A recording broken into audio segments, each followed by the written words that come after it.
The Mount Arrowsmith Biosphere Region is recognized by the United Nations Educational, Scientific, and Cultural Organization within their Man and the Biosphere program. Biosphere reserves display a unique relationship between the residents and the land and have three primary functions. These are to conserve the cultural and biological diversity of the area, provide environmental education, and contribute to research for sustainable development. The Mount Arrowsmith Biosphere Region is one of 16 biosphere reserves in Canada and is located on the east coast of Vancouver Island. Research in the biosphere is being conducted by students and faculty at Vancouver Island University. We've created an innovative governance structure for the Mount Arrowsmith Biosphere Region. It's a federation of agencies and organizations with jurisdictional interests in the biosphere region. The original partners are Vancouver Island University and the City of Parksville, and we've added the town of Qualicum Beach, the regional district of Nanaimo, Snanawas First Nation, Qualicum First Nation, provincial ministries, and landholders who have major interests in the lands within the biosphere region.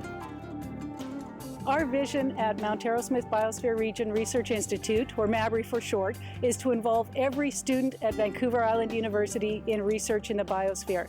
It could be a work-up, a directed study, it could be a major project or thesis, it could be a lab that you've done in a class, it could be a research paper that you work on, but the idea is that every single student will walk off this campus with an increased knowledge of the human-nature connection that you'll find in a biosphere, and I'm very excited about that.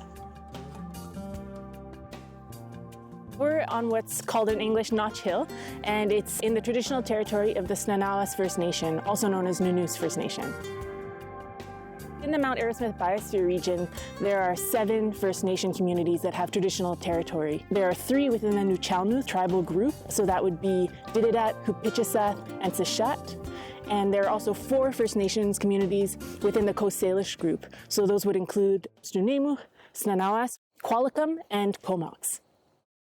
So we're currently standing on the southernmost tip of the Mount Arrowsmith Biosphere Region, which extends all the way up towards Qualicum Bay, encapsulating the Winchelsea Islands to the east, and then going all the way up to Mount Arrowsmith, which is somewhere over there. The Mount Arrowsmith Biosphere Region Research Institute is VIU's newest research institute. Being involved with MABRI and doing research within the region has been absolutely unbelievable. It gives you opportunities to meet people in the community, to be able to get engaged in projects that really matter locally. In 2016, MABRI will be working on wetland mapping, lake monitoring, carrying capacity of the MABR, along with many other great projects. The Digital Storytelling Project was one of our first student-led projects at MABRI. It provides us with a local and traditional perspective on the MABR. It's unbelievable, really. Just the region speaks for itself. The beauty that you'll see within this video, some of the footage that we've got, if you look at some of the pictures we've been able to collect, and if you talk to anybody within the area, it's just a spectacular place to live, a spectacular place to be able to do research in, and we're super fortunate. An interdisciplinary team of student researchers from Vancouver Island University interviewed over 20 individuals who have a special connection with the land.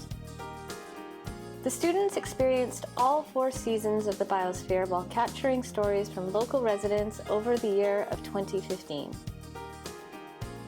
Speaking to people who are so passionate about living in this region has given me a new perspective on what it means to live here. My favorite part about filming this documentary has just been being able to experience places in nature like this. So much diversity in our environment. It's spectacular. I live in Qualicum Beach, and I've really enjoyed hearing the perspectives of the people in my community.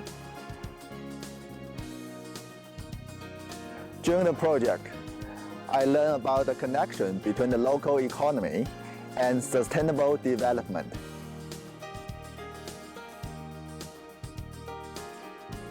Speaking with the interviewees has taught me what I can do to make a difference in this environment.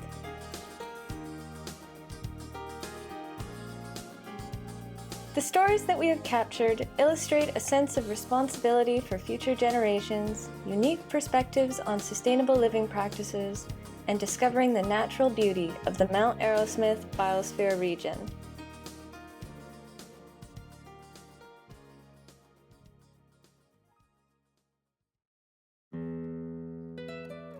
Vancouver Island University and areas within the Mount Arrowsmith Biosphere Region are located in the traditional territory of the Nanaimo First Nation. Geraldine Manson, an elder in residence at VIU, explained her connection to the land near her home on the Nanaimo estuary. My traditional name is Atasia Geraldine Manson from Nanaimo First Nation. The land that we are on here, the traditional land of Nanaimo, is very important. Thousands of years old. It is the land of our ancestors. It is the land that we are so privileged to be able to continually share what has been given to them, the importance of why we must take care of the land. I was a residential school survivor to a foster home child. And when I returned here, I did not get to know my parents as they were separated. I got to know medicines and everything that came with it, that the bundles that were involved with traditional knowledge through my late mother-in-law, Emily Manson, as I was chosen by her and the elders group to walk that path, to learn what the land contained, from the mountains to the rivers to the ocean. I am the elder in residence with the Health and Human Services at VIU. It'll be going on 9 years soon that I've been there as an elder.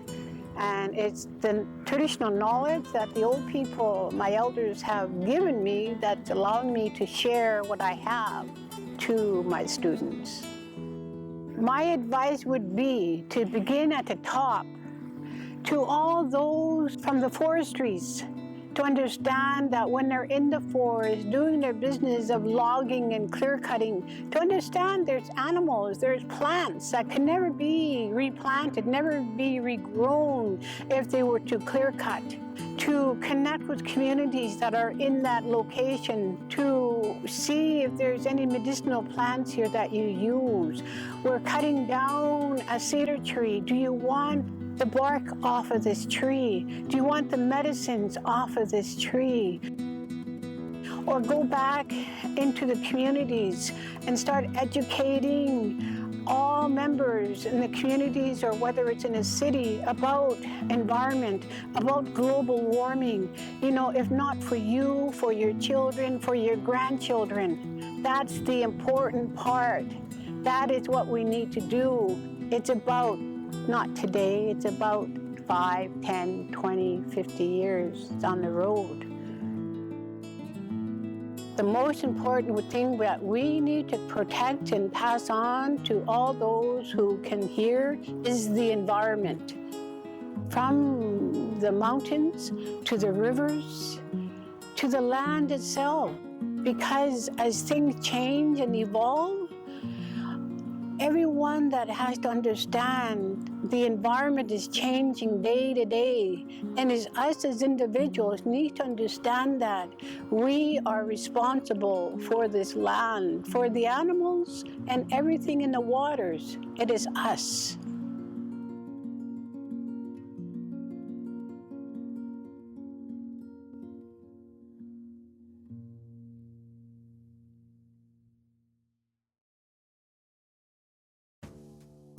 Many residents from the Regional District of Nanaimo work within the boundaries of the Mount Arrowsmith Biosphere Region. Our team spoke with 3 locals who connect with the marine environment for recreation and employment. I feel like I should have been born with gills. I feel more at home in the water than I do on land often. This is the place that I go when I want to relax. We're actually rated as one of the best cold water destinations in the world. Coastal BC is consistently #1. I can scuba dive all year round, but the winter is by far the best time. In the summer, the plankton blooms up with the sunlight and the visibility drops. So in the winter, it's nice and clear and you can get almost tropical level of visibility. You know, even the different spots on the island, they're all different. Different water color, different species that you see. Some of the species here are actually named Nanaimo whatever. So there's the Nanaimo nudibranch, which is a sea slug. They're a lot prettier underwater than they are above water. My full-time job is a librarian at VIU, but my part-time job is with a dive shop in town. I'm a dive master for them, which means I lead tourists when they come into town. They want to dive Madrona, just around the point, Tai or Dolphin here.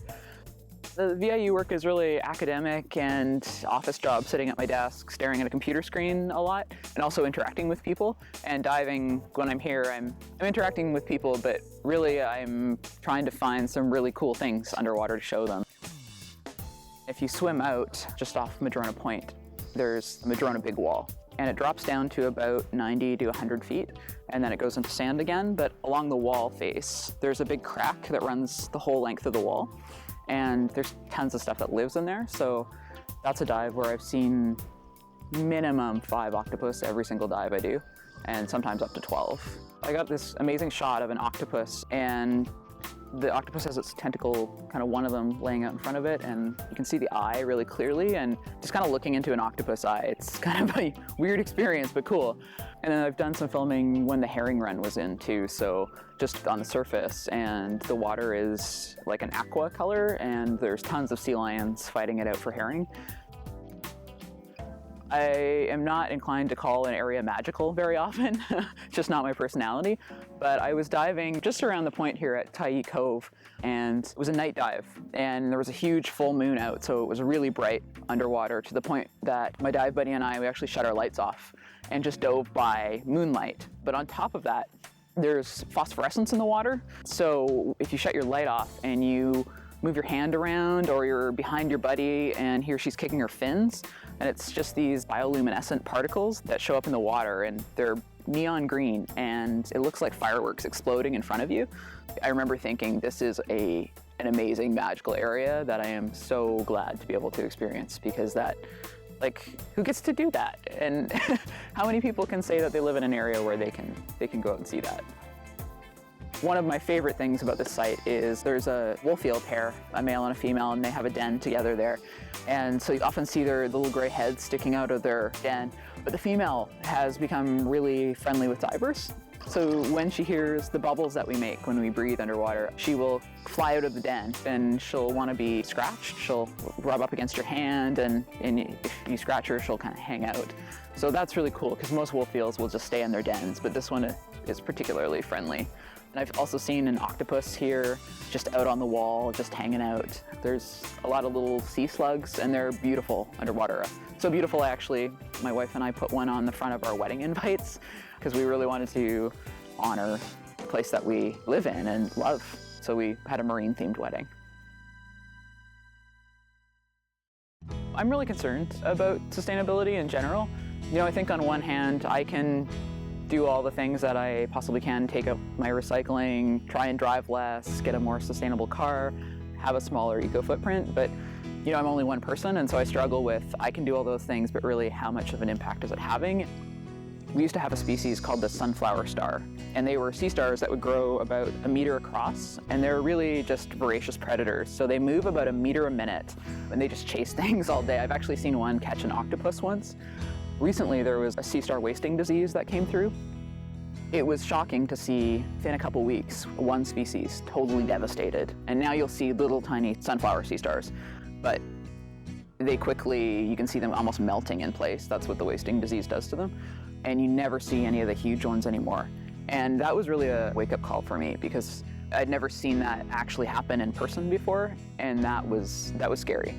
For me. So that really got me thinking about, okay, what other species are we going to lose here, and what can we do to protect them? I think one really concrete thing that we could do is establish more rockfish conservation areas. So those are areas that people can't fish in. The biomass that emerges out of these is quite spectacular, and rockfish can live up to 100 years or more. So if you catch one, you decimate a population. Just getting people engaged with what is actually under the surface there. Because, I mean, you look out there and you think, oh, okay, it's just kind of ocean, but there's so much underneath. And if you can expose people to that life underneath, I think it inspires an appreciation and possibly some protection there. I would often spend a lot of time on Arrowsmith to go geocaching.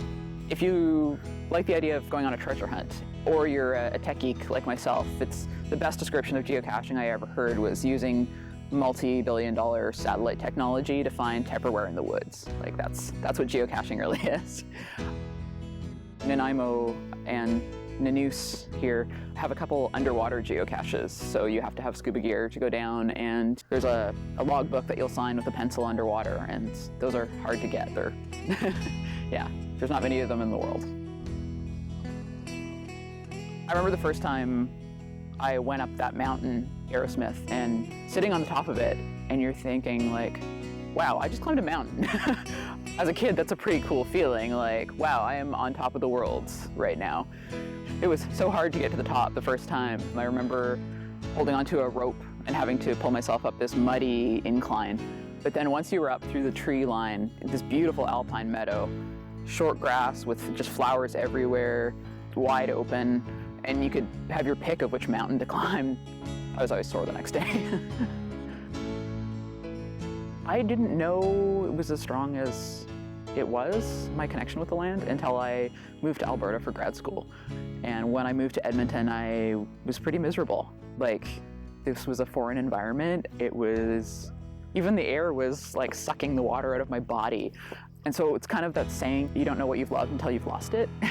And so when I finished my grad school experience, I came back here and I kind of regard myself as a born-again British Columbian lover, because this place is special, and I didn't realize how special until I didn't have it. And now that I'm back, I appreciate it every day, and I'm trying to get out into it as much as possible.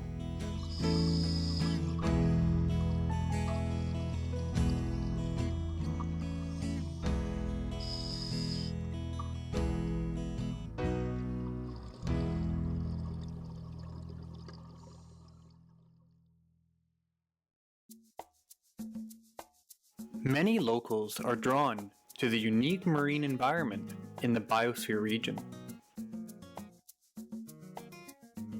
I started working here in 2007, so this is my 8th year with Schooner Cove. The company that I work for is Fairwinds, and Fairwinds is a real estate company that owns a golf course and a marina. So it was a leisure decision that made me leave my previous career of working on tugboats, and so I came here as kind of a retirement where I would have access to the marina and the golf course. I work on tugboats covering the whole BC coast, and I find this area specifically attractive for the weather, the amount of rainfall that we get, the ability to access nature and the sporting and leisure activities that I enjoy, such as golfing, boating, fishing, pleasure cruising, sailing. It's a fantastic area and a great place to spend time. I think I would encourage people to get out and connect with nature and get out into the marine environment, get out onto the golf course and go play some golf, cycling, hiking, biking, fishing. This is just a fantastic place. We can do everything here 12 months a year. I mean, I was on the golf course on Saturday and it was beautiful out there.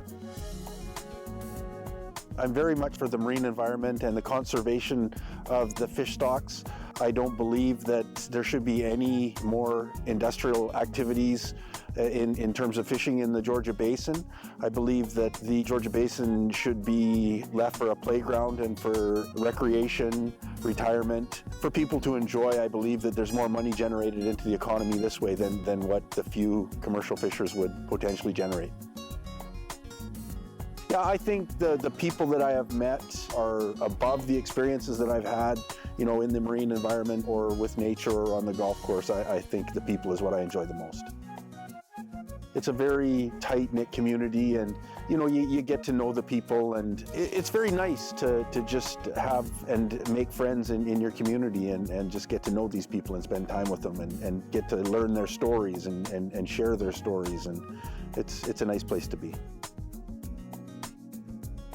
Last year, there was a group of us out on my boat, and I noticed the whales out off Winchelsea Island, so I kind of veered over towards them slowly, and I like to be very cautious and give them their space. And we got within 100 yards of them, and I shut the motors off, and the whales literally played around the boat for an hour and a half, where I was sitting in my helm's chair right here, steering my boat, and there was a whale, I think he was probably a male. He came from that way, and he came right at me. He rolled, and I could see it like an intelligent look He looked right at me and then just dove under the boat and came up, and there was, if I remember right, there was 7 adults and 2 babies. It was absolutely fantastic. I've never seen a show like that. It was incredible. I think I would have to say that I feel most fortunate that we can do everything from here 12 months a year. Where in the world can you go snow skiing, golfing, and salmon fishing all in the same weekend?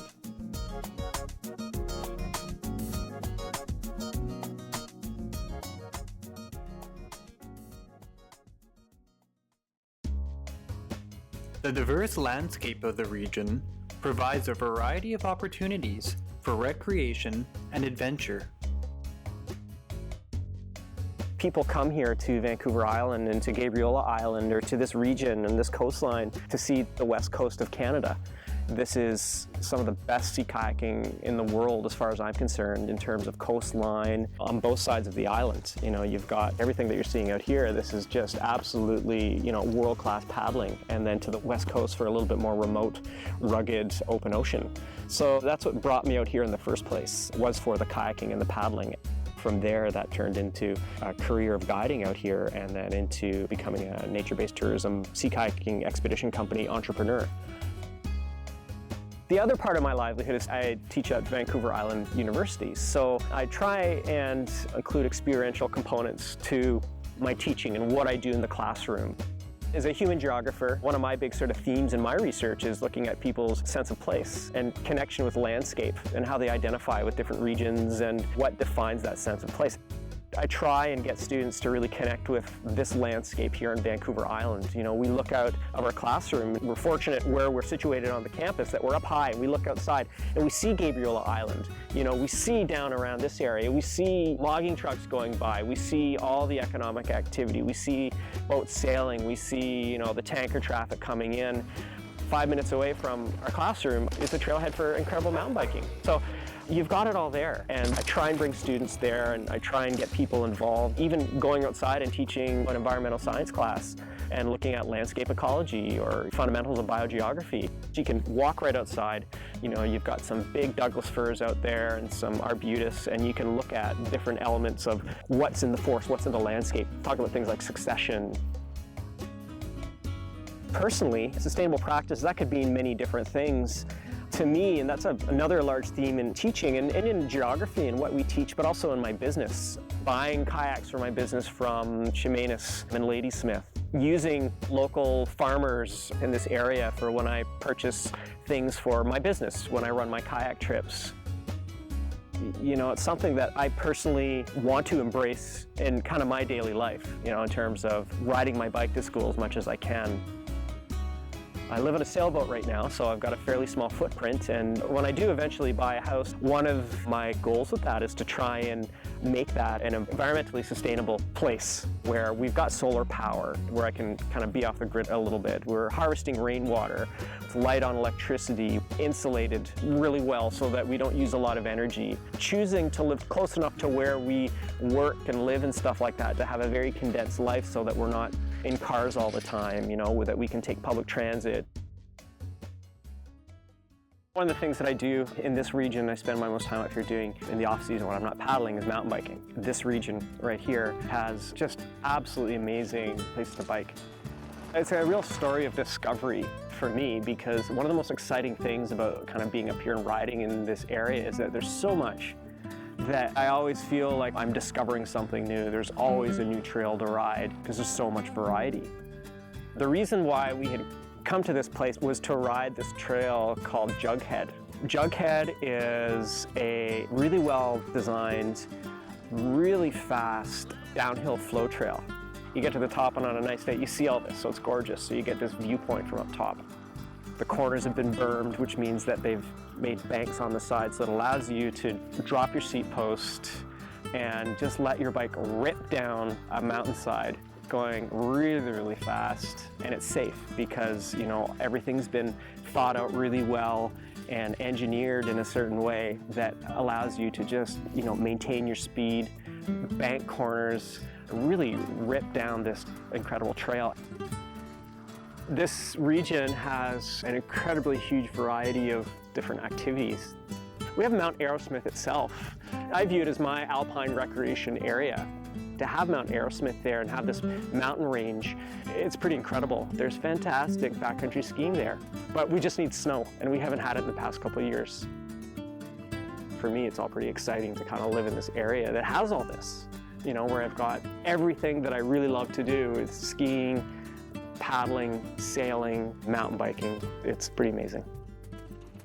This whole area in general, there's just so much to offer here and so much beauty and places and things that really need to be protected, but allowing at the same time for economic development, the development of nature-based tourism and ecotourism, and looking at this whole transition of moving from resource-based communities over into recreation and tourism, and preserving this and keeping it intact as some sort of contiguous wilderness that we can attract people to. It's very important that these places stay protected because what people come to see is this.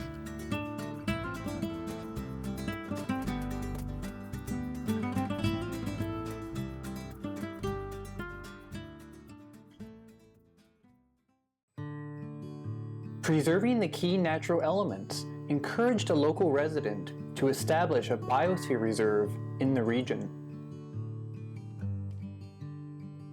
I think there's a real connection to the environment here, particularly living right on the water and on the English River estuary.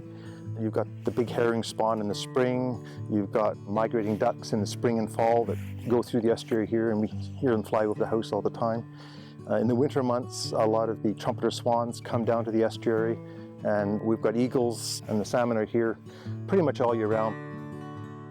Being outside is really what grounds most biologists, and being on the estuary here, you see the connections between what happens in the marine environment with the estuarine environment, with the riverine environment, and it's just wonderful. In the early 1990s, there was talk of developing the estuary into subdivisions, and what a loss that would be. So we formed a society called the Society for the Preservation of the English River Estuary, SPEAR, and we lobbied to protect the estuary. And as a result of that and the initiatives of other people, the province declared the Parksville-Qualicum Beach Wildlife Management Area, which includes the estuary. What I then realized, though, that although we had the estuary protected, you only have an estuary if you have a river flowing. And in the summer, we have a drought on this part of Vancouver Island. Water flows in the English River can be as low as 1 cubic meter a second. And we realized we had to actually protect the watershed as much as the estuary itself. We couldn't just protect one watershed, we actually had to protect a number of adjacent watersheds to really give protection to the marine and estuarine fauna. So at that time, I just heard about biosphere reserves. I put together a proposal to initiate the Mount Arrowsmith Biosphere Reserve, and it's been established since the year 2000. I think it's a challenge for a lot of people. What does sustainable development mean? It's almost an oxymoron. Development implies modifying, sustainable implies conservation or preserving. And I think that from a biosphere perspective, it's very important to, first of all, vision what you're trying to achieve. And we had a visioning exercise in 1993 where we had participants from industry, communities, local environmental groups, and so on. And the collective vision that they came up with was that they wanted to maintain the key natural elements in this area that they were experiencing for their children, their grandchildren. It doesn't mean you have to get rid of logging or subdivisions, but it's got to be done in a balanced way in proportion to the animals and the natural ecosystems that occur in the area. Mount Arrowsmith is unique among biosphere reserves in that it goes from the bottom of the Strait of Georgia at 300 meters depth to the top of Mount Arrowsmith, which is over 1,800 meters. So it's got the greatest vertical range and variety of habitats of any biosphere reserve in Canada, from the abyssal ocean deep to the alpine. The Strait of Georgia is critical because it influences the climate in the area, it moderates it. Being an inland sea, has a number of unique species in it and habitats in it that make it quite distinctive. It's got the warmest waters north of Baja California in the summer, and this allows various animals to survive here in the winter that wouldn't otherwise be here. What makes the Mount Arrowsmith area unique is that virtually all the land is privately owned, and that's why a lot of activities are focused on the ocean.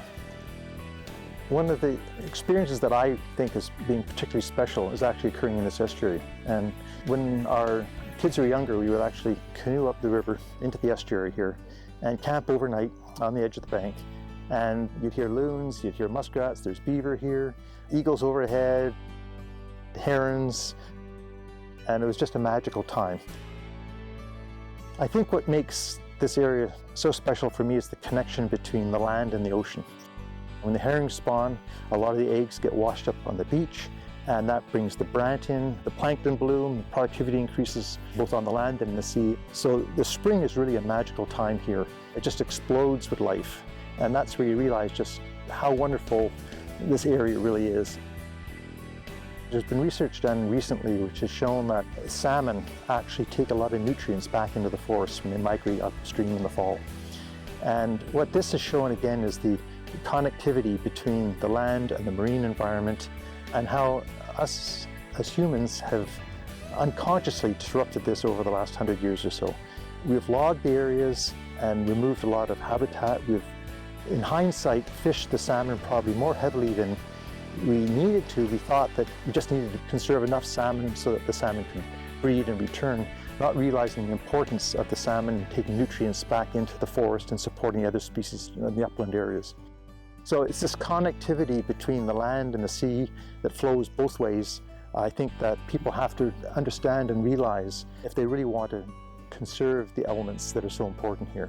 If we lose any one of those elements, we've really modified the system, and it's going to create problems in achieving our vision if we want to sustain the key elements that we see today.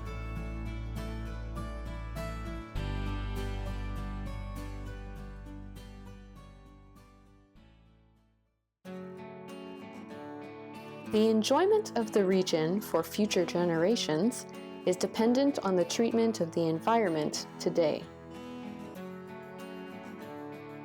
When I came home in 1975 from Australia, flew into Vancouver on a sunny Sunday evening, looked out of the airplane at Vancouver Island and the Gulf Islands. This is home. This is home. It's a beautiful place, one of the nicest in the world. As a child, I was born on a small farm and always wanted to farm, but the family didn't have the money to set me about farming, so I had to go out and make my way in the world until I could afford to have a farm. And this actually is my third farm. I started with 5 acres, which became 10, and then I bought another 30 acres, and we ran that for 10 years.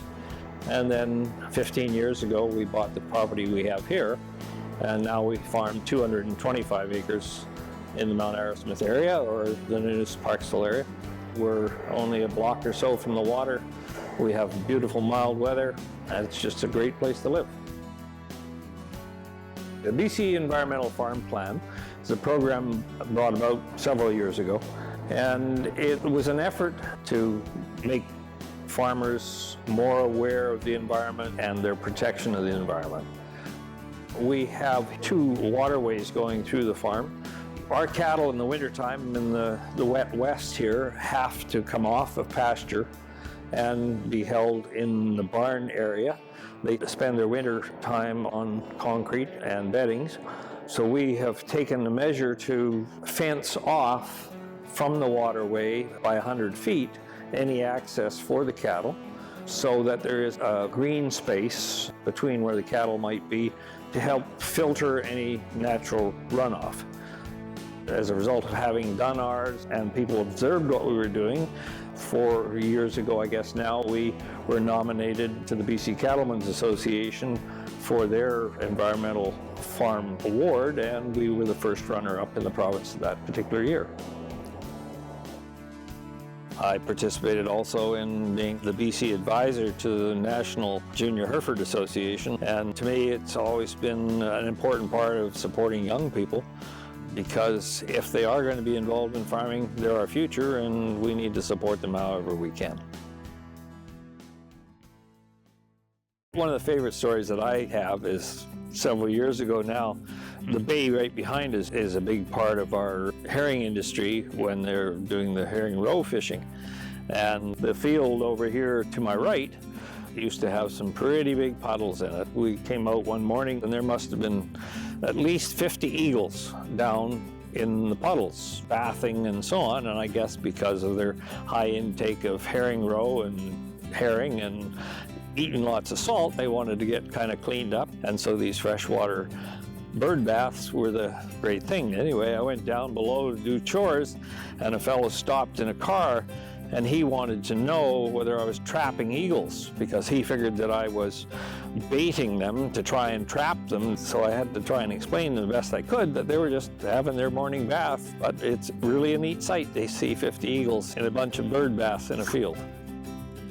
I was born on a hand-milk dairy farm.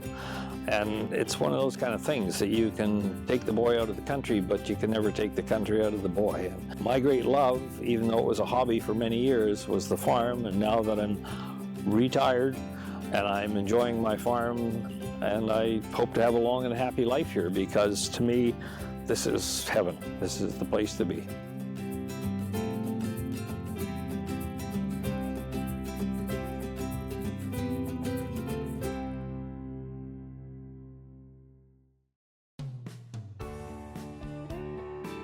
Contributing to the community can be achieved by producing food or by bringing people together for special events. I think growing up here was an amazing experience. It was just laid back, really relaxed atmosphere. I have lots of old friends that I still hang out with here all the time, and it's just a really close-knit community. 2 volunteer events that I do a year is Canada Day stage manager, and I also do the Brant Festival opening gala. I own my own business, Arbutus Events, and I do concerts and comedy shows throughout the year. It brings different people together, and it brings the community together, so it's great to have a lot of different events. It'd be nice to have a few more down at the beach over the summer. Lots have changed over the years, like the sandcastles have changed a lot. But I try to focus on Canada Day because I think it's important to keep our one big event happening every year. I would love to see a music festival, but that's a big undertaking. The environment's really important to me. I have a bit of acreage. We have chickens. We try to live off the land a little bit, do some gardening, just to help sustain ourselves and provide food for our family. Well, I think everybody has to do a little bit and try to do as much grocery shopping as possible at the farmers markets and just supporting the local economy and the local farmers.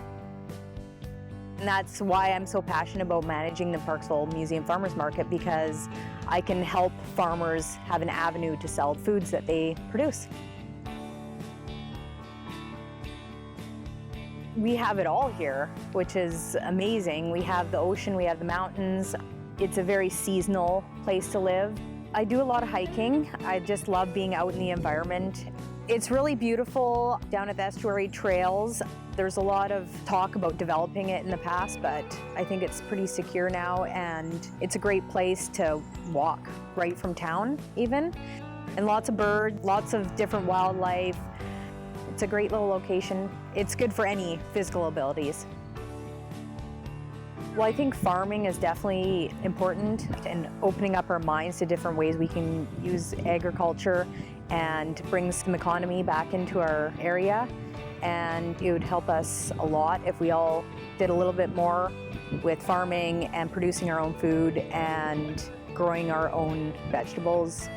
Especially in this particular area, Parksville, Qualicum, Nanoose, Arrington, Coombs area. It's definitely important to people, I think, and lots more people are doing it and getting a lot more involved with doing it.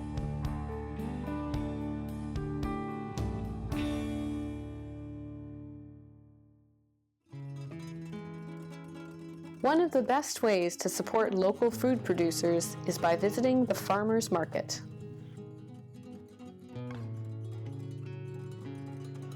There's a real movement around local food, how far has your food traveled, supporting a local grower, and I think that's really important. The market's been running for about 13 years. I've been the market manager for 4 now. I started off when we had about 45 vendors outside just in the summertime from May to September. Now we have 85 to 90, and we're year-round. We have some farmers who only have grown for summertime that now grow year-round. They have greenhouses on their property. They're working with winter produce, what survives, what doesn't, working with our climate, and that's huge. The reason I was hired in the first place was to grow the market and to get more of the farmers around here, give them an outlet to sell their product without having to go to grocery stores to get a better margin for what they're growing. The face-to-face relationship is the benefit. Being able to talk to your farmer who's producing your food to tell you how they grow it, what they use in growing it. Most of my customers are regular and repeat. I have customers that have been coming ever since I started, like 40 years ago. And why they come is probably because it's local. People are interested in local. And I mean, unless you garden yourself, you won't get fresher. Basically, they want, to know where it's grown, who's growing it, what's been put on it. What I do is very low impact environmentally. I hardly even use a tractor. It's mainly handwork. This is squash left over from last season. These leeks and onions and cabbage are all growing outside right now. We've had a very mild winter. In the summertime, I grow tomatoes and peppers and cucumbers inside the greenhouse. When we first started here, we didn't know what we were in for or really what we were doing. We had no idea when we came here to try and sell the food that we grew. But we soon realized that everybody that come to this market had to go through that same experience. And we soon found that the people here were quite welcoming and are willing to share knowledge and help new and upcoming farmers and producers and other vendors be successful here. It's something that we rely on so that we can have access to sell our product along with all the other farmers. It's basically a platform for people to be able to get together. And there's the customer base that wants that locally grown organic food, and the farmers market is able to provide that place once a week for people to come and get it. So we rely on it quite heavily, but I think the people in the communities rely on it being here also. The benefits of face-to-face are huge. There's nothing quite like being able to speak to somebody and be able to see the passion that people have, whether I'm the one describing my product or if I'm talking to somebody else or talking to the customers who appreciate the product. It's a really neat connection to be able to have that, where you're seeing the repeated faces come to the market and the satisfaction of them being able to get whatever product that they're searching for. The bigger picture within the biosphere area is that all these communities, in terms of the farming, they do rely on the health of the environment in order to be successful. If those qualities of the environment get overlooked, the ability for farmers to produce the healthy food, which is going to support the community, it isn't going to be here. It'll disappear in probably the not too long future.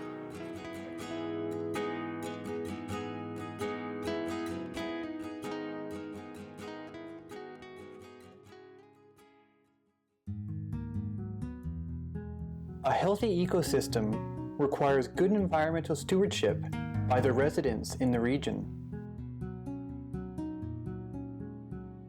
Qualicum Beach in Parksville, this kind of beach doesn't exist all over the place, for sure. When the tide goes out here, it doesn't go out as far as in Parksville, but it does go out and it's beautiful to walk on, and the tide comes in over the hot sand and then goes swimming. It's perfect. The project that I'm most involved with right now with the Vancouver Island Habitat Enhancement Society, and the project coordinator is a program that we call Watershed Health and You. So we had a habitat status report done on the Englishman River watershed, and the idea was from that to get volunteers to see what they might be interested in going out and monitoring themselves, so that they can feel that they have a hand in protecting their own watershed. It's still a work in progress, but we've achieved a fair bit already, and I'm really happy about that. And getting people involved means, you're out in the field. It's not academic, then you get a feel for the land and you start learning more about what's important. And then I think you care more and want to do more. Several years ago now, had the lawn taken out and it's all native plants in the front there. Mostly low-growing ones because we didn't want to block the view particularly, but we did want the native plants. There was a gazillion little tree seedlings starting all on their own, and it's amazing how nature can recover and start doing its own thing, given half a chance. I feel that climate change is a huge concern, and it's way beyond anything I can do, but I guess we try our little bit. I've decided that as much as I love flying and going places, I'm not going to do it again, unless I really have to. A favorite story from around here was how I got involved in stream keepers, because we have two urban streams here, Grandin Creek and Beach Creek. One of the things that we found out was that there was some kind of coliform pollution or something coming onto the beach from these creeks. I phoned around to see what I could find out about these creeks and why are they polluting the beach and what can be done about it. And from that point on, I was just totally absorbed with creeks and the fish that live in them. Around that time, the coho salmon that used to be so plentiful out here and brought celebrities from all over the world to fish crashed. And one of the reasons for that was urbanization, because little creeks like ours were ditched and culverted and directed elsewhere and covered. As a stream keeper, the first thing you do is you do an assessment and mapping of your creeks. So we did that, and it turned out that both creeks had major barriers to spawning salmon right at the mouth. So here we were, trying to save coho stocks and build up the fish again through habitat restoration and improvement, and they couldn't even get into our creeks. Both creeks now are fish friendly. It's taken a while, I guess, for the salmon to come back, in huge numbers, but they are coming back and they are spawning in our creeks. I want the community to think as much as possible about their watersheds, because we all live in one and we all depend on our watersheds for not only our drinking water, but for recreation, for flood control, for jobs, for a good quality of life if we look after the ecology. It's unique in Vancouver Island that more than 80% of watersheds like ours are owned outright by industrial forestry. So we count on them to be good stewards of our watersheds. I think the impacts from urban development are probably greater than forestry, because when we develop, we're basically covering the land with surfaces that water can't infiltrate. So when it's raining and the rain falls on roads and sidewalks and housing and roofs, then that rain quickly goes down into the storm drain and out to the river or out to the ocean. So it's lost as far as the groundwater and aquifers are concerned. I think even if we don't live in a forested area of the watershed or beside the river, and all this reminder that we live in a watershed, we still have to be aware of it. And when we're building our houses and roads and things, we can't continue to cover it with impervious surfaces.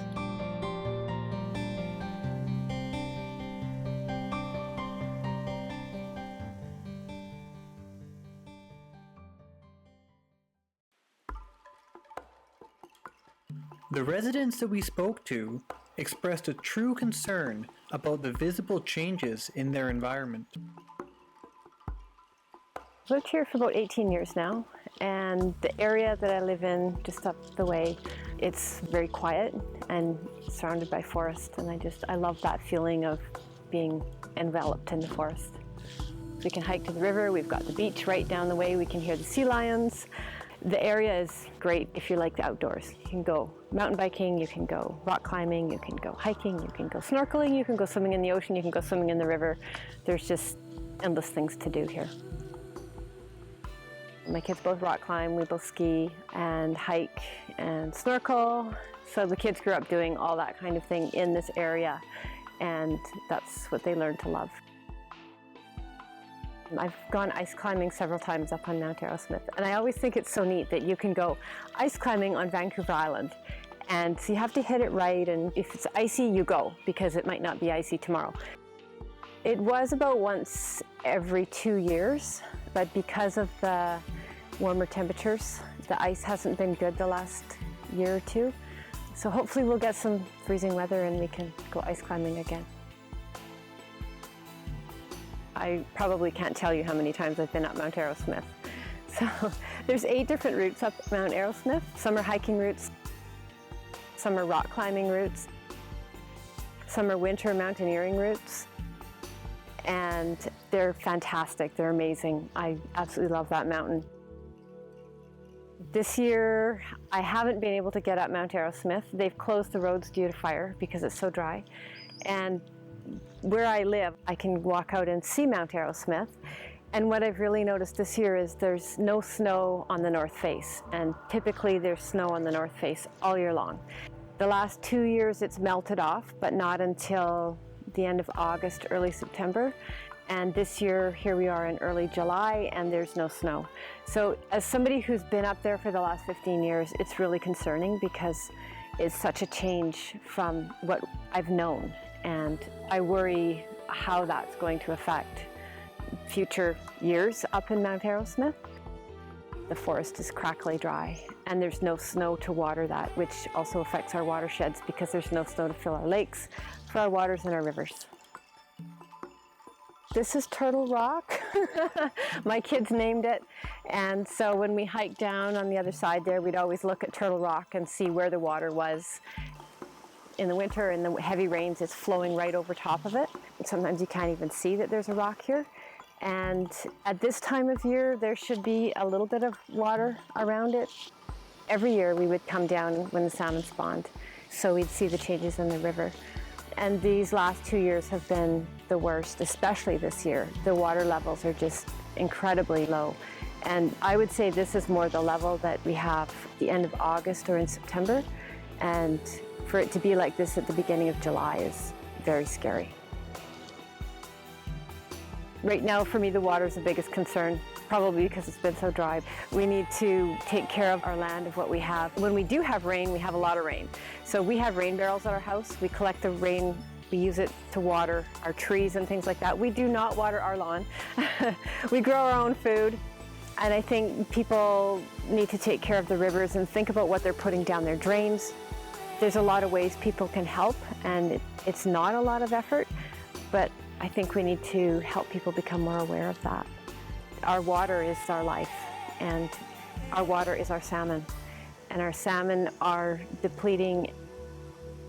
I think so many people don't realize how valuable and how beautiful this area really is.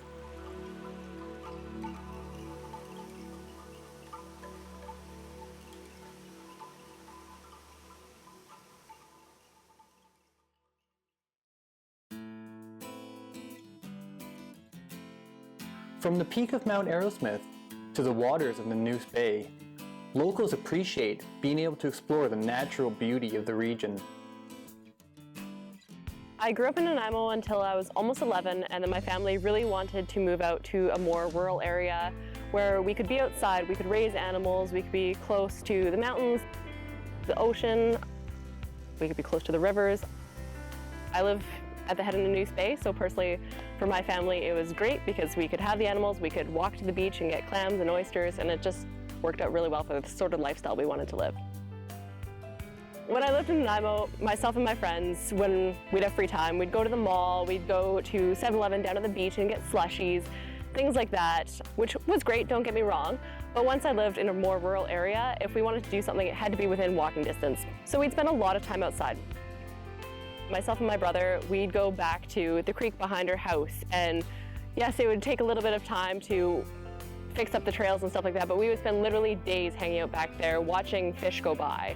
We'd go down to the beach and we'd collect clams and oysters. We'd build inuksuks. We'd explore Notch Hill, which was right near our house, or go biking out at Enos Lake. We'll come up here to Little Mountain because that's a great view. I know a lot of people in the area will use this as a local running route. So ultimately, we spent a lot more time outside, and I think it was a much richer, natural childhood, I guess. I'm huge on geomorphology. That is my thing. So living on the island, you've got tons of glacial geomorphology up in the mountains. It's the coolest thing to look at. You've got the ocean right nearby, tons of forests, beautiful areas. You've got Notch Hill again, Noose Beach. You've got all the rivers around here. I was lucky enough as a hydrology student to be able to actually study the rivers, study the aquifers, study the watersheds around here. Myself, I specifically got to do the Mount Arrowsmith watershed. And honestly, it has just opened my eyes to how incredibly lucky we are to live in such a beautiful area. What a natural miracle this whole area is. It's honestly just perfect. It's such a breathtaking place. People who come here usually can't believe that we're lucky enough to live here. I have friends from Germany who I've gone with trips around here, and literally the entire time they are taking pictures because they just can't believe the natural wonders that we have in the area. There has been a lot more building, so some of the areas have been sort of encroached on. However, there's also been a large increase in environmental awareness. We have people trying to protect the watershed that comes from Mount Arrowsmith. We have people working on the Englishman River and its water. There's people trying to expand Enos Lake as a park. Top Bridge Regional Park recently became a park, which is huge because that's always been a popular spot for locals in the area. When it's hot, we all go to Top Bridge and go swimming.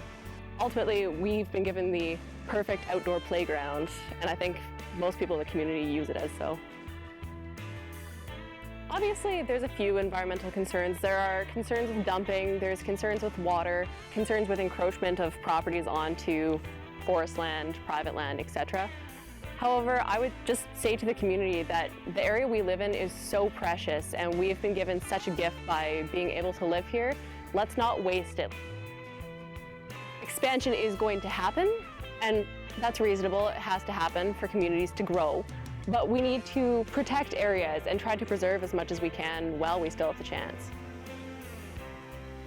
Having studied hydrology in the area, I would say water is the largest issue. Mainly with the community growing, I think the biggest thing they need to focus on is coming up with a sustainable water plan. Right now, with the Mount Arrowsmith Dam, that's a huge step in the right direction, but we still need to do more to secure our future with water.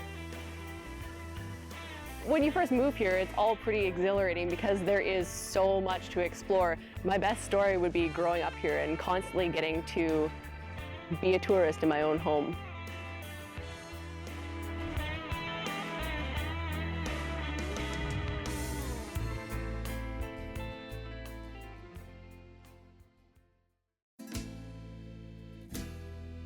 Being able to connect to their environment allows residents to develop a strong sense of place. I've been here for 27 years and I was born here, so I didn't really have a choice. I was born out in Whiskey Creek. Well, I was born at the hospital really, but I've lived in the region for my entire life. Growing up, I always spent a lot of time down at French Creek, and the reason why I feel connected to that area, especially since a lot of the runoff to the creek comes from around here, the Mount Arrowsmith region, is it's always felt like home more than anywhere else, more than like Englishman River or Whiskey Creek, unfortunately. And everything around here is what I associate with home when I think of home. You just come to know the streets, you come to know the area, you know the trails, you know the woods. Everywhere around is just familiar. It gives you kind of a sense of belonging. As a kid, you kind of like to ramble through all the woods, so out in Whiskey Creek there's very few spots I haven't been exploring. Going out with my dad, my sister when I was 4 years old, to Hamilton's Marsh, which is in Hilliers, and just walking along that trail, and then there's a dock at the end out on the marsh. And for years and years and years, I could not find it. And then one day I heard about Hamilton's Marsh, and I was like, oh, I think I'll go there. I was walking along the trail, and suddenly I see the dock, and just so much excitement flooded over me. Oh my God, it's that place! Magical, wonderful place! My concern is water conservancy in this area. We get enough rain to sustain ourselves, but we don't really know how to hold it for the times of the year when we really need it. So I would really love the community to realize that rain barrels are a wonderful thing. Driving through Chartwell and French Creek and all that, you see people watering their lawns and not using them. You don't really need to water your lawn. Gardens are a wonderful thing, especially if you're growing food. Drought-resistant plants are a wonderful thing, especially around here, especially right now. We, right at this moment, do not have the means to keep the water we get for the summer. And I really wish, you know, we could develop that. Out in Whiskey Creek, when I was a kid growing up, we had 3 primary gravel pits. And they were really looking into opening up a 5th gravel pit in the area. But they were planning on putting it right on top of one of the parts of the aquifer. So all the water running past that point would have been contaminated. Why take out a great big section of trees and plants, homes for animals and birds and so on? Take all of that for a gravel pit. Yeah, what's the point? Just to get at the gravel underneath. Are we that hard up for gravel? The aquifer gets contaminated up there. It's not just going to affect all the people living there with their wells, but all that water is going to trickle down into French Creek. So it flows down and it's going to meet up with water that runs out to Qualicum. So they're going to be getting gravel pit contaminants in their water. Me and Joe got married at Little Qualicum Falls. That's a pretty good memory. Yeah. We decided to not do the big fancy one over at the Coombs agricultural grounds there, and we said, yeah, screw it, we're just going to go to Little Qualicum Falls. And it was kind of raining. It was the end of March, so it was kind of cold, but it was still nice. The sun decided to come out right before the ceremony, and then it started raining right afterwards again. It was very short, very sweet, with just like, you know, direct family, and we were by the middle bridge next to the big part of the falls. Yeah, it was really nice, because we went for a lot of hikes there. One of our first dates was out there. Rather than like dinner and movie, it was like, yeah, let's go out to the falls. Yeah.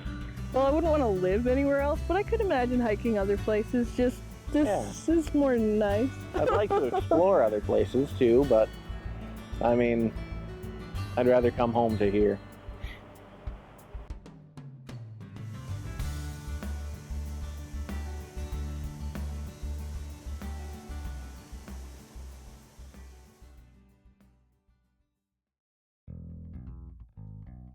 The vast woodlands and collection of rivers and creeks create a peaceful natural setting that can be enjoyed by all members of the community.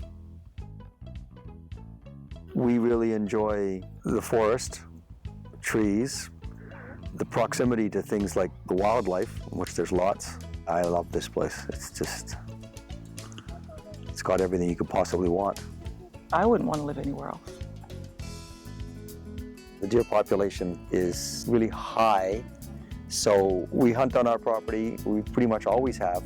My son and I have hunted a long, long time. One of our daughters is taking it up now. She hunts bunnies. She hunts rabbits, yes. I was going to leave that part out. I could hear people everywhere going, no! When we were raising animals, we were raising meat birds, chickens, and we had layer hens. But when we were raising those things, we did have a lot of trouble with raccoons, mink, cougars, bears, eagles, owls. Everything. And other dogs also eating our chickens. The hunting has just sort of supplemented things because a couple of deer for myself and a couple for my son, and it sure helps fill the freezer, and it's delicious. Combined with the chickens that we raised, we ate fairly well. I don't think we live under any illusion that you can go back to being hunter-gatherers by any means. That's not it. But there is an awful lot of satisfaction in taking just what you need and then supplementing how much you end up having to go to the store to consume. Don't cut the tree. Yeah. Yeah, I mean, our property, we've just left it and it's like a park, right? So Yeah. beautiful. It's the way it is. Trying to maintain a balance between woodland and cutting it all down to put in a vegetable garden. I mean, there's a balance there somewhere. So, and of course, you know, if you want a healthy deer population, they got to have somewhere to go. I think most of the deer that spend their days wandering in the subdivision chewing on tulips, they need somewhere to bed down. And if you don't have good patches of woodland, it's a little difficult for them. My son Hayden might have been 8, 9, and we were down at the creek, and he was fishing with a Canadian Tire fishing rod with a little pink spinner on it. All of a sudden, Hayden was, you know, yelling at me, "Dad, Dad, I got one, Dad." And I looked up and noticed that his line was racing down the creek and then turning around and coming racing back up. He landed an absolutely spectacular steelhead. It was just stunning, which, you know, I don't know if there's hardly any left in French Creek. And for this little 8, 9-year-old kid, it was quite something that he landed it. And of course, he wanted to bring it up and show it to Mom, but I had to suffer through the tears because I had to make him release it right away to let it go back in the creek. But he landed another one several years later, virtually the same way. That was quite a moment that we won't forget. I don't think he'll ever forget it either. Because we've had guys periodically, you know, in full gear, all the fancy steelhead stuff, and they don't get anything. Not long ago, we still had the meat birds, and Val had the 3 grandchildren out here, and she happened to hear a noise and looked over, and it was a large black bear making his way into the coop, trying to crush the fencing. So Val throws the babies in the house. Well, maybe not through, but she kind of carried them and placed them quickly, you know, get them out of harm's way. And then instead of, you know, getting a gun or whatever, but she just ran out there screaming at this bear. Like, you don't get between Val and her chickens. That's a bad thing to do.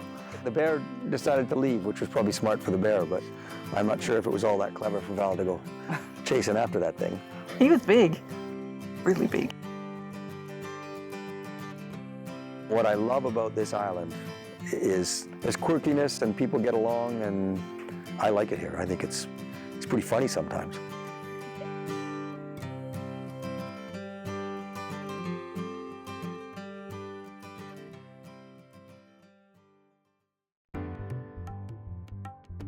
Hearing the stories from the people that live in the region revealed a depth of knowledge and understanding about the changes to the lands and the waters within the biosphere.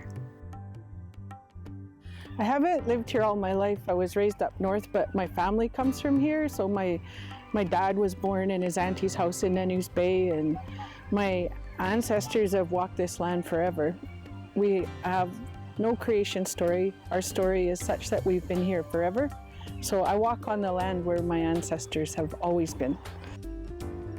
I think it creates a depth of knowing, right? A depth of understanding about seasonal rounds and being conscientious and aware of changes, slight changes, like even little things. My dad used to say, you know, that ocean used to be blue. It didn't used to be gray. He used to talk about the whales would swim by and they'd have to move out of the way. And they'd park the boat for half an hour waiting for the pod of whales to go by. He goes, you guys get all excited when you see 1 or 2. Yeah. So just that oral sharing of how the ecosystem has changed over the years, right? How things are evolving. Seals were a big part of the traditional diet, but now my understanding is, I'm not a biologist, that they're so full of the dangerous things in the ocean that they're more challenging to our systems than fish. When I was a kid, there was like 7 houses here, right? There wasn't as many as there is now. I'm always telling people we're in an earthquake zone, like really you should go live somewhere else. The population density in this area was the same as it was 150 years ago. But we didn't have to kill all the trees and we didn't have to overfish. So people were able to live in this environment without doing the damage that gets done today. So we take a group of kids and adults every year. We go on a big canoe journey. There's up to 30 of us go at a time, and we have a road crew and a support boat. And it's really neat when we get kids out because they see things from a different perspective. And even as adults, right, the way the land looks from a canoe is very different from how the land looks from a car. Like, it's really close up. Just floating on calm water and watching a moon snail crawl across the bottom of the ocean. Like, we just don't pause and have those opportunities all the time. It's hard work. It's about skill building, learning how to read the water, and how do you steer a canoe with 20 people on it. If we started here, we'd go to Nanoose, and then Nanoose put their canoe in, and we go to Nanaimo, then there's 3 of us, and by the time we get to the destination, there might be 60 canoes, and it's really cool. I remember one night we went out, my late aunt came with us. She was like 86 or something. She gets in the canoe. I haven't done this for 60 years, she said. So just sit there, Auntie, you can just be the princess. You don't have to paddle. We made it out to the mouth of the river, and that was it. She grabbed the paddle and paddled the rest of the way. It was awesome. We've always been told that we belong to the land. Like, we don't own land, we belong to the land. And so there's traditionally a sense of stewardship, I guess, that sense of making sure the land is okay. And that attachment that I'm not sure people who own land have, right? People from other cultures have a sense that you come in and you can change the land to fit your needs. You can dig a garden, right? Or you can dig a well instead of working with the land as it exists.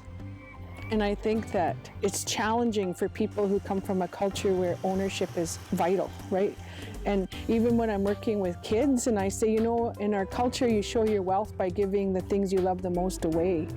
And they all go, I'm not giving away my PlayStation, right? Like, they just have no understanding of that. And it's a challenge, I think. The word Qualicum comes from Quatlachum, right? Or Quaachum. It's not just a random word, it has a meaning. Or Lesquiti behind me, right? Lesquiti's not a Spanish explorer.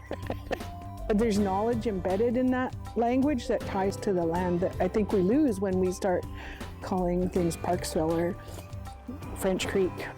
This place is named because there's lots of dog salmon here, right? And it's a place where people would come to dry fish at this time of year. They'd all come gather here, and they'd be smoking fish up and down the banks of the river and visiting.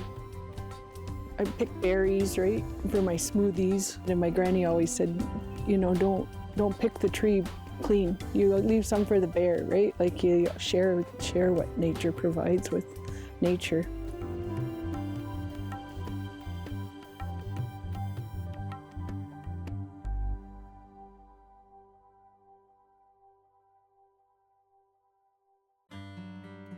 Many changes have taken place within the biosphere region, and these changes have had a noticeable impact on the unique wildlife that rely on the connectivity between the land and the sea. Sustainability is key to the long-term health, not just of the biosphere, but the long-term health of the planet, the continuation of our civilization. It is absolutely the most important thing that we can discuss. But as far as actually saying that I'm able to live sustainably, even though I live far more simply than most people, I can't do it. I'm certainly doing my best to minimize my ecological footprint. And I think a lot of people here are doing that. As to sustainable living, I don't think it's possible at this point. We simply have too large of a population here for this land area to support. Till that changes, I don't think it's possible to live sustainably here. I spend most of my time outdoors. I'm a field ornithologist, that's what I do professionally, and all my hobbies take place outdoors. Boy, I don't know how many days a year I spend outside, but virtually all of them. And then even looking after the park, I spend a great part of each day being out in Moorcroft Regional Park. The number of people using the park is growing really fast, which is good. But I mean, when we get weather like this and I'm the only guy in the park, I feel pretty blessed. When we were deciding where to move after we left Nanaimo, the bird life in this area was one of the things that really attracted us. It's a great place if you're interested in birds. I do some hunting. We hike. mountain bike. We have a little rowboat that we use out in the Salish Sea. So being outdoors is everything to me, and that's how we spend most of our time. Some years ago, I was doing aerial surveys for brant geese in the Salish Sea, flying very low to the water. And we'd fly across the strait over to the Sunshine Coast and then right down to the Washington border, and then come across to Victoria and then all the way back up this coastline, trying to count any brant that were in the Salish Sea at that time.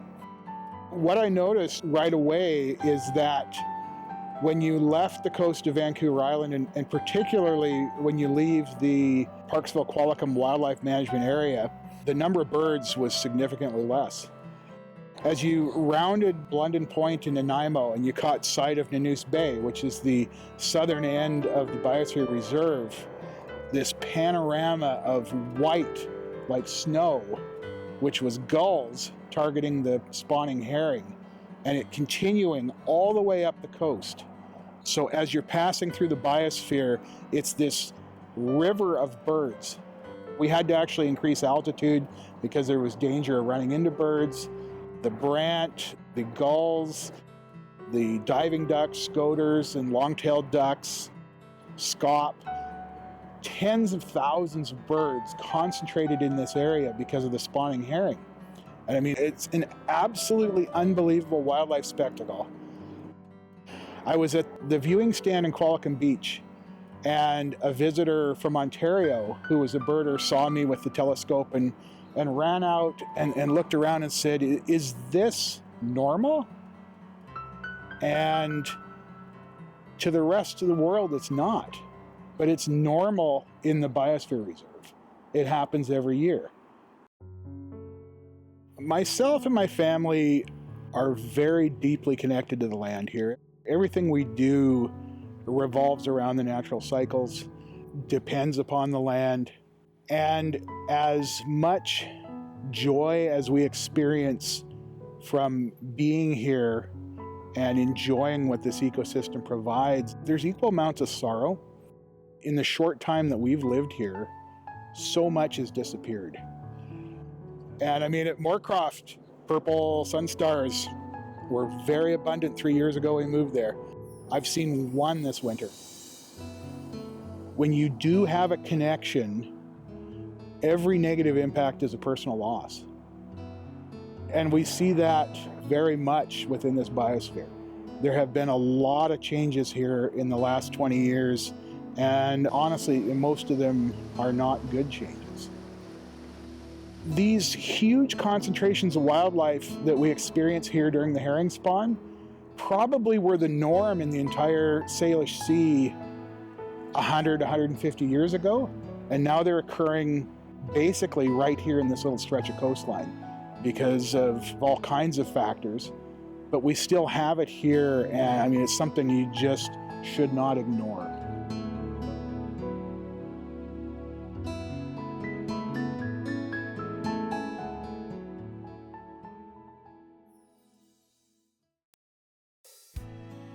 It is hard to ignore the impacts of climate change and urbanization on the land and the animals in the biosphere, but there are many people in the region who strive to make their beautiful home the best it can be. Living here leaves me at a loss for words a lot of the time. I moved here because of the diverseness of the area, and also because it was really dog friendly. There was lots of places to go camping and hiking and biking and swimming, and it's beautiful. The island's a wonderful place to live. I'm from here, so I grew up in the area. I love it here. This is my home. The mountains, the streams, the lakes. This is part of me. We have a lot to offer in this small area, going from ocean all the way up to almost 6,000 feet on Mount Arrowsmith. Nightlife consists of camping out under the stars here, so it draws a different type of person. You're not getting the city things, you don't have a gazillion restaurants to choose from, but you don't need it because you can grow your own garden. You can live on a lot bigger piece of land than you'd be able to in the city. There's a lot more opportunities if you look for them. There's a lot to do for young and old people alike, and it's really reflected in this region. Not many places on earth like this. We volunteer as much as we can in the community. We grow our own garden, we support buy local, and do as much as we can just to make sure that where we live is a better place. Yeah. Gotta give back to the community we live in, right? Every little bit helps. We kind of do our own thing, you know, we get out in 4x4. I do a little bit of rock climbing. I mountaineer a bit. We hike. We have mountain bikes. Yeah, we mountain bike a little bit. As long as you enjoy the outdoors, there is a plethora of stuff on Vancouver Island to do. Just in this area, I can give you like 30 places off the top of my head to go and hike or go fish. We do canoeing, and I love swimming, so I'll swim in any lake, river, ocean. Polar bear swim every year in Parksville Beach, you know? So yeah, whatever we can do, we do. For Vancouver Island, for myself, I have way too many amazing moments. This area is just beautiful. It's probably where we'll spend the rest of our lives.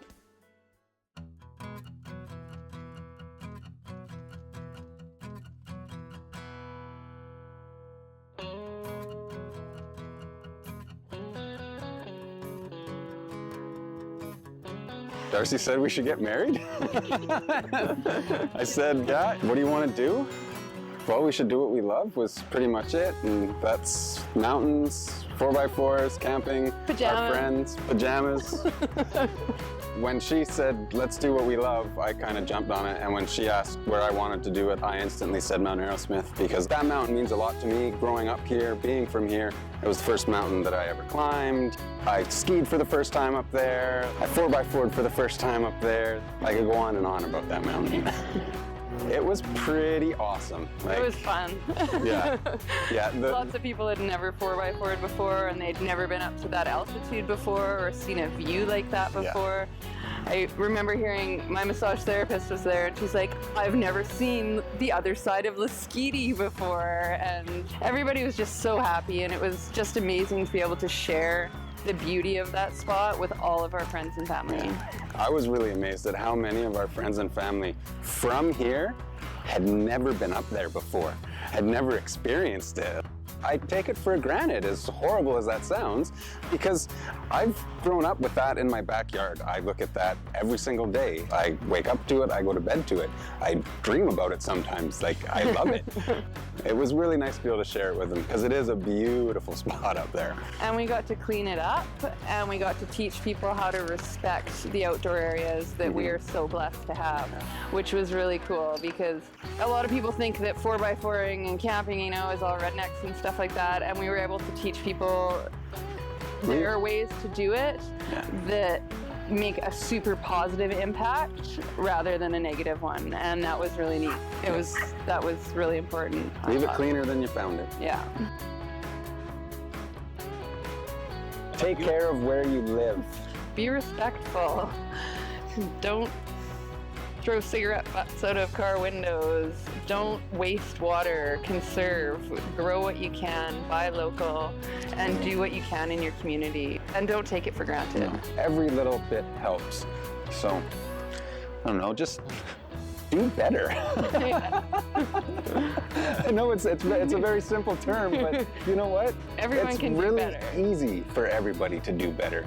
So there's no excuses why you can't recycle some water or pick up some trash or help somebody who needs some help. It's really easy.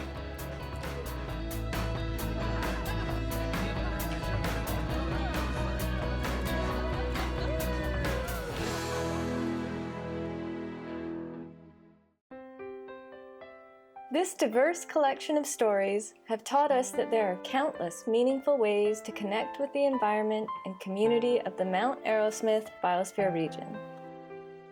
Protecting this unique environment requires the conservation of the key natural elements from the summit of Mount Arrowsmith to the rivers and the creeks and into the depths of the Salish Sea. Many of the individuals that we spoke to expressed a concern about changes to the biosphere and the species that live in the forests and the ocean. If we want future generations to enjoy the spectacular region, we need to do everything we can to preserve the ecosystems and wildlife that make this area so special. With proper care of the land and the waters, there will be many more stories to tell in the Mount Arrowsmith Biosphere Region.